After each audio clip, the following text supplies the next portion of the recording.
আমার চ্যানেলে তোমাদের সকলকে স্বাগত। আজ আমরা ক্লাস 7-এর রায়ান মার্টিন প্রশ্নবিচিত্রা থেকে পরিবেশের তৃতীয় পর্যায়ক্রমিক মূল্যায়নের প্রথম স্কুল সলভ করব।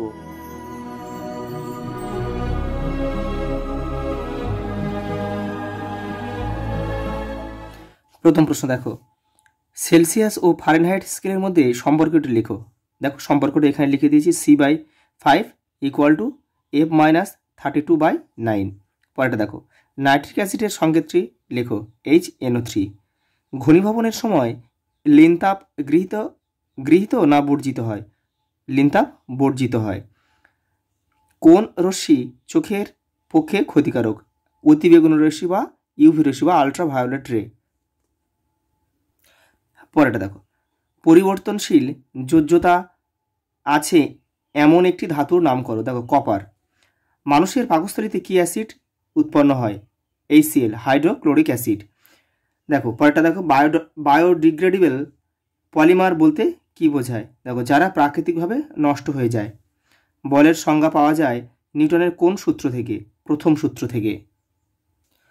পরের প্রশ্ন দেখো, শূন্যস্থান পূরণ করো। পদার্থের অবস্থা পরিবর্তনের সময় পদার্থের উষ্ণতা অপরিবর্তিত থাকে। ভর সংখ্যা সমান প্রোটন সংখ্যা প্লাস নিউট্রন। কার্য সমান বল গুণিতক সরণ। আপেলে ম্যালিক অ্যাসিড থাকে। পরেরটা দেখো, খাবার সোডার জলীয় দ্রবণের pH এর মান হচ্ছে 7-এর বেশি। ক্ষারীয় দ্রবণে লাল লিটমাস নীল হয়। পোড়াচুনের সংকেত CaO। নেপচুনিয়ামের চিহ্ন হলো NP। পরেরটা দেখো, মাটির কলসির জল ঠান্ডা থাকে কেন? তোমাদের বইয়ের 13 নম্বর পেজে উত্তরটা রয়েছে, দেখে নাও। এই যে দেখো এখান থেকে এই পর্যন্ত লিখতে হবে। পরেরটা দেখো, কোন উষ্ণতায় সেলসিয়াস ও ফারেনহাইট স্কেলের পাঠ সমান হবে নির্ণয় করো। তোমাদের পাঠ্য বইয়ের 6 নম্বর পেজে উত্তরটা রয়েছে, দেখে নাও। এই যে এই বক্সটা কিন্তু পুরোটা তোমাদের লিখতে হবে। পরের প্রশ্ন দেখো, চিত্রসহ সূচি ছিদ্র ক্যামেরার কার্যনীতি ব্যাখ্যা করো। তোমাদের টেক্সটে দেখো 24 নম্বর পেজে উত্তরটা রয়েছে, দেখে নাও। এই দেখো এখান থেকে তোমাদের লিখতে হবে, ছবিগুলো কিন্তু দিতে হবে। এই যে পুরো এই পর্যন্ত তোমাদের লিখতে হবে। পরেরটা দেখো, নিউটনের প্রথম গতিসূত্রটি লেখো। তোমাদের বইয়ের 76 নম্বর পেজে উত্তরটা রয়েছে, দেখে নাও। এই যে দেখো এখান থেকে এটা পুরোটা লিখতে হবে, 1 আর 2 পুরোটা লিখতে হবে। পরেরটা দেখো, 10 সেকেন্ডে একটি বস্তুর বেগ 40 মিটার পার সেকেন্ড থেকে 60 মিটার পার সেকেন্ড হলো। বস্তুটির ত্বরণ নির্ণয় করো, দেখে নাও। এই দেখো পূর্বের বেগ কত? 40, অন্তিম বেগ মানে শেষ বেগ হচ্ছে তোমার 60, তার সময় কত? 10 সেকেন্ড। তাহলে আমরা ত্বরণ মানে কি জানি? দেখো V-U/T। তাহলে এখানে V মানে কি? দেখো V মানে এখানে অন্তিম বেগ কত? 60, আর U মানে দেখো পূর্বের বেগ ছিল কত? 40। তাহলে 60 বিয়োগ 40, আর টাইম কত? দেখো সময় হচ্ছে 10। তাহলে এটাকে বিয়োগ করো। দেখো 60 থেকে 40 বাদ দাও, 20, আর 10 কাটাকুটি করো। দেখো 2 মিটার পার সেকেন্ড স্কোয়ার। এটাই হচ্ছে আমাদের উত্তর। পরেরটা দেখো, মানবদেহে অ্যাসিড ও ক্ষারের ভারসাম্য প্রধানত কোন দুটি বিষয়ের উপর নির্ভর করে? উত্তরের সাপেক্ষে যুক্তি দিয়ে বুঝিয়ে দাও। তোমাদের বইয়ের 117 নম্বর পেজে উত্তরটা রয়েছে, দেখে নাও।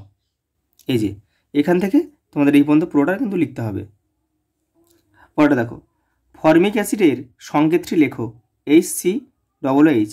পরেরটা দেখো, অ্যাসিড ও ক্ষারের ধর্মের মধ্যে তুলনা করো। তোমাদের বইয়ের 112 নম্বর পেজে উত্তরটা রয়েছে, দেখে নাও। এই যে দেখো অ্যাসিডের ধর্ম ক্ষারের ধর্ম পুরোটা লিখতে হবে।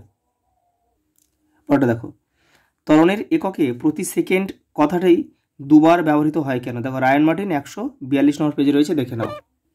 এই দেখো ত্বরণের এককে প্রতি সেকেন্ড কথাটি দুবার ব্যবহৃত হয় কেন? এই যে এখান থেকে লিখতে হবে, এটা লিখবে আর এটা লিখবে, এই পর্যন্ত লিখবে। অথবা তোমার কিন্তু এইখান থেকে এটা লিখলেও কিন্তু হয়ে যাবে, আগেটা না লিখলেও হবে। এখান থেকে এটা পুরোটা লিখে দেবে, তাহলে হয়ে যাবে। দেখো একবার কি, দেখো প্রথমবার বেগ বোঝানোর জন্য আর দ্বিতীয়বার বেগ পরিবর্তনের হার বোঝানোর জন্য, এইটুকু লিখলেই কিন্তু হয়ে যাবে। পরেরটা দেখো, মাছের জলে সাঁতার কাটা নিউটনের তৃতীয় গতিসূত্রের সাহায্যে ব্যাখ্যা করে। দেখো রায়ান মার্টিন 148 নম্বর পেজে রয়েছে, দেখে নাও। এই দেখো এইখান থেকে লিখতে হবে, এই যে এই পর্যন্ত। পরেরটা দেখো, বিক্রিয়ার সমীকরণ দেখে সেগুলি কী ধরনের বিক্রিয়া লেখো। দেখো একটা কী বিক্রিয়া? দেখো একটা হচ্ছে বিয়োজন বিক্রিয়া। 2টা কী বিক্রিয়া? দেখো প্রত্যক্ষ সংযোগ বিক্রিয়া। তিনটা কি বিক্রিয়া? প্রতিস্থাপন বিক্রিয়া। দেখো সমতা বিধান করো। দেখো সমতা বিধান করতে গেলে এখানে ওই যে অণুগুলো সব দিকে সমান করতে হবে। দেখো এখানে দেখো পি কটা আছে? 4টে। আই কটা আছে? 2টো। এখানে পি আর আই, দেখো আই 3টে আছে, পি 1টা আছে। তাহলে এখানে দেখো আমাদের সমান করতে গেলে কী করতে হবে? দেখো আমরা যদি এখানে একটা 6 দিই তাহলে কত হয়? দেখো 6 দিয়ে 12টা হয়ে গেল। পি এখানে 12টা হয়ে গেল কিন্তু, দেখো।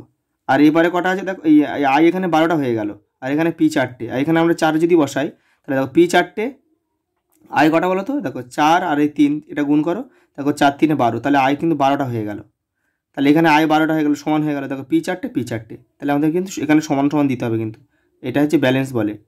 পরেরটা দেখো, আমাদের শরীরে আয়োডিনের গুরুত্ব লেখো। তোমাদের বইয়ের দেখো 122 নম্বর পেজে উত্তর রয়েছে, দেখে নাও। এই যে এখান থেকে কিন্তু এটা পুরোটা লিখতে হবে। পরেরটা দেখো, পলিমার বলতে কি বোঝায়? উদাহরণ দিয়ে বুঝিয়ে দাও। দেখো তোমাদের বইয়ের 127 নম্বর পেজে রয়েছে।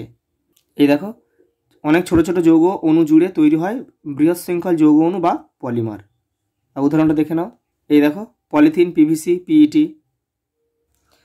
পরেরটা দেখো, লাইফ সায়েন্স কি দিয়েছে? দেখো প্রথম প্রশ্ন, কোলাজেন প্রোটিন পাওয়া যায় অস্থিতে মানে হাড়ে। দেখো রেসারপিন পাওয়া যায় যে গাছ থেকে, সেটি হলো সর্পগন্ধা। সাধারণ মাছি ছড়া এমন একটি রোগ হলো টাইফয়েড। পরেরটা দেখো, শূন্যস্থান পূরণ করো। হলুদ, মিষ্টি ও সস্তা বিরিয়ানিতে মিশে থাকে মেটানিল ইয়েলো। দেখো চেমায়ং দুং হিমবাহ থেকে ব্রহ্মপুত্র নদ সৃষ্টি হয়েছে। ফিতাকৃমি হলো পরজীবী প্রকৃতির প্রাণী। পরেরটা দেখো, সত্য বা মিথ্যা লেখো। কি বলেছে দেখো, ভিটামিন ডি এর অভাবজনিত রোগ হলো বেরিবেরি। না, এটা কিন্তু মিথ্যা। বেরিবেরি রোগ হয় ভিটামিন বি কমপ্লেক্সের অভাবে। দেখো মৃগনাভি পাওয়া যায় গঙ্গার শুশুক থেকে, এটাও মিথ্যা। মৃগনাভি পাওয়া যায় কিন্তু কস্তুরী মৃগ থেকে। পরেরটা দেখো, ল্যাথিরিজম রোগটি হয় খেসারির ডাল থেকে, এটা সত্য। পরের প্রশ্ন দেখো, একটি শব্দে বা একটি বাক্যে উত্তর দাও। কোন খাদ্য উপাদান থেকে শক্তি পাওয়া যায় না? ভিটামিন ও খনিজ মৌল থেকে শক্তি পাওয়া যায় না। প্রোটিনের অভাবে 1 থেকে 4 বছরের শিশুদের যে রোগ হয় তা হলো ম্যারাসমাস। প্রবাল প্রাচীর কোন পদার্থ দিয়ে তৈরি? Calcium carbonate. সাইবেরিয়ার বাঘের অস্তিত্ব সংকটের অন্যতম প্রধান কারণ কি? তাদের বাসস্থান ধ্বংস হয়ে যাওয়া। পরেরটা দেখো, অ্যালার্জি সৃষ্টিকারী বস্তুগুলিকে কি বলে? অ্যালার্জেন। ম্যালাকাইট গ্রিন বলতে কি বোঝায়? দেখো কৃত্রিম সবুজ রং যা উচ্ছে, লঙ্কা, পটলে মেশানো হয়। দেখো আবহাওয়ার দীর্ঘ সময়ের গড় অবস্থাকে কী বলে? জলবায়ু। আম দিয়ে তৈরি একটি প্রক্রিয়াজাত খাবারের উদাহরণ দাও। আচার। পরেরটা দেখো, মানবদেহে প্রদত্ত খনিজ মৌল দুটির ভূমিকা লেখো। কি? লোহা এবং ক্যালসিয়াম। তোমাদের বইয়ের দেখো 103 নম্বর পেজে উত্তরটা রয়েছে, দেখে নাও। এই যে দেখো, লোহা আর ক্যালসিয়াম, এখান থেকে এটা পুরোটা লিখবে, আর এটা এখান থেকে পুরোটা লিখবে। পরের প্রশ্ন দেখো, বিশ্ব উষ্ণায়ন কি? তোমাদের বইয়ের 223 নম্বর পেজে উত্তরটা রয়েছে। এই দেখো, এখান থেকে এটা পুরোটা লিখবে। পরেরটা দেখো, পার্থক্য লেখো জৈব বাহক ও যান্ত্রিক বাহক। রায়ান মার্টিন 240 নম্বর পেজে রয়েছে, দেখে নাও। এই দেখো, এটা কিন্তু তোমার 240 না, এটা 440 হবে। দেখো জৈব বাহক আর যান্ত্রিক বাহক, এটা এখান থেকে এটা পুরোটা লিখবে তোমরা। পরের প্রশ্ন দেখো, দ্রাব্যতা অনুযায়ী ভিটামিনকে কতগুলি ভাগে ভাগ করা যায়? উদাহরণসহ লেখো। দেখো তোমাদের বইয়ের 147 নম্বর পেজে উত্তরটা রয়েছে, দেখে নাও। এই যে দেখো, 1 আর 2 আছে তেলে বা ফ্যাটে গুলে যায় এমন ভিটামিন এ, ডি, ই কে, আর হচ্ছে জলে গুলে যায়, এই হচ্ছে বি কমপ্লেক্স আর সি। পরেরটা দেখো, মানসিক স্বাস্থ্য ভালো রাখতে আমাদের কি কি করা উচিত? তোমাদের বইয়ের দেখো 265 নম্বর পেজে উত্তরটা রয়েছে। এই যে দেখে নাও, এই যে মানসিক স্বাস্থ্য ভালো রাখতে আমাদের কী করা উচিত? এই যে 1 2 3 4 5 6টা রয়েছে। পরেরটা দেখো, উদ্ভিদের খাদ্য তৈরিতে আলোর ভূমিকা লেখো। তোমাদের বইয়ের 174 নম্বর পেজে কিন্তু উত্তরটা রয়েছে। এই যে এটা কিন্তু তোমাদের পুরোটা লিখতে হবে। দেখো পরের প্রশ্ন কি বলেছে দেখো, বায়োডাইভার্সিটি হটস্পট বলতে কি বোঝো? তোমাদের দেখো টেক্সটের 229 নম্বর পেজে উত্তরটা রয়েছে। এই যে দেখো, এই যে এখান থেকে এই পর্যন্ত লিখতে হবে। দেখো কি বলেছে পরেরটা, একটি বায়োডাইভার্সিটি হটস্পটের নাম লেখো।